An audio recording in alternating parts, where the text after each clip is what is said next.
എപ്പോഴും കുറ്റപ്പെടുത്തുന്നവരാണ്, കുറ്റം കണ്ടുപിടിക്കുന്നവരാണ്. നമ്മൾ ചിന്തിച്ചു നോക്കുക.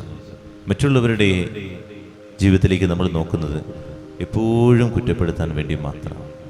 ഫരീസയരും സിംഹക്കാരും ഇന്ന് യേശുവിൻ്റെ അരികിൽ വന്ന് ശിഷ്യരെ കുറ്റപ്പെടുത്തുകയാണ്. അവർ കൈ കഴുകുന്നില്ല. ചെറിയ ചെറിയ കാര്യങ്ങളാകാം. നമ്മുടെ ജീവിതത്തിൽ ഇതുപോലെ തന്നെയാണ്. നമ്മുടെ കൂടെ ജീവിക്കുന്നവരെ എപ്പോഴും ഇങ്ങനെ കുറ്റപ്പെടുത്തി ഇങ്ങനെ ജീവിക്കുന്നു. അവർ തിരുത്താനാണ് ആഗ്രഹിക്കുന്നതെങ്കിൽ സ്നേഹത്തോടെ അവരരികിൽ അയച്ചെന്ന് അവരെ തിരുത്തുന്ന കാര്യം പറഞ്ഞു കൊടുക്കുക. ഒരാൾ വളരാനാണ് ആഗ്രഹിക്കുന്നതെങ്കിൽ അത് സ്നേഹത്തോടെ ആയിരിക്കും. എന്നാൽ ആ സ്നേഹത്തോടെയല്ല നമ്മൾ കുറ്റപ്പെടുത്താൻ ആഗ്രഹിക്കുന്ന വ്യക്തികളാണെങ്കിൽ കൂടെയുള്ളവരുടെ ഒക്കെ മുമ്പിൽ നിൽക്കുന്ന സമയത്തായിരിക്കും നമ്മൾ ഈ കാര്യം പറയുക. അങ്ങനെ ഒരു സ്വഭാവം എനിക്കുണ്ടോ എന്ന് നമ്മൾ ആത്മശോധന ചെയ്യുക. നമ്മൾ തന്നെ അത് മാറ്റണം എന്നുള്ളതാണ്. ആരും നമ്മിൽ നിന്ന് ഇഷ്ടപ്പെടുന്നില്ല. നമ്മുടെ കുറ്റം മറ്റുള്ളവർ എല്ലാവരുടെയും വിളിച്ച് പറയുമ്പോൾ ഒരാളും ആഗ്രഹിക്കുന്ന, ഒരാളും അത് സന്തോഷിക്കുന്നില്ല എന്നുള്ളതാണ് നമ്മൾ മനസ്സിലാക്കേണ്ടത്. ആ ഫരിസേയരെ പോലെ ഒരു സ്വഭാവം എനിക്കുണ്ടോ? എപ്പോഴും കുറ്റം കാണുന്ന ചെറിയ കാര്യമായിരിക്കാം. ഇങ്ങനെ എപ്പോഴും നമ്മൾ ചിന്തിച്ചു നോക്കി, നമ്മുടെ ജീവിതത്തിൽ എന്തോരം തെറ്റുകൾ നമ്മൾ ചെയ്തു കൂട്ടണേ. യേശുപ്പ തിരിച്ചു ചോദിക്കുന്നുണ്ട്, നിങ്ങൾ നിങ്ങളുടെ പൂർവികരുടെ പാരമ്പര്യം അനുസരിക്കുന്നുണ്ടോ?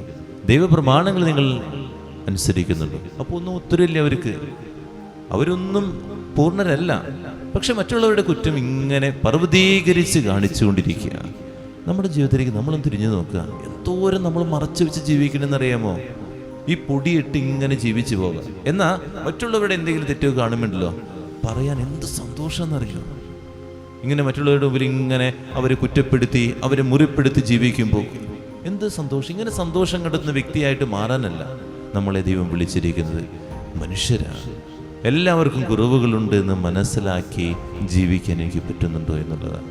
എല്ലാവരും വീഴും. ആ വീഴുമ്പോൾ ഒന്ന് കൈപിടിച്ച് ഉയർത്താൻ. ഇനി അവൻ വളരാനാണ് ആഗ്രഹിക്കുന്നതെങ്കിൽ തിരുത്തുമ്പോൾ സ്നേഹത്തോടുകൂടി തിരുത്താൻ എനിക്കത് പറ്റുന്നുണ്ടോ? അല്ലെങ്കിൽ നമ്മളെ ആരും ഇഷ്ടപ്പെടില്ല കേട്ടോ. നമ്മളാരും കാണാൻ പോലും ആഗ്രഹിക്കില്ല. നമ്മളെ കാണുമ്പോൾ പതുക്കെ ഒന്ന് മാറി നടക്കാൻ ആഗ്രഹിക്കുള്ളൂ. ഈ ഫരിസേയരെ പോലെ ആകാതെ സ്നേഹത്തോടെ മറ്റുള്ളവരെ ഉയർത്താനുള്ള ഒരു മനസ്സുണ്ടാകട്ടെ. പ്രാർത്ഥിക്കാം.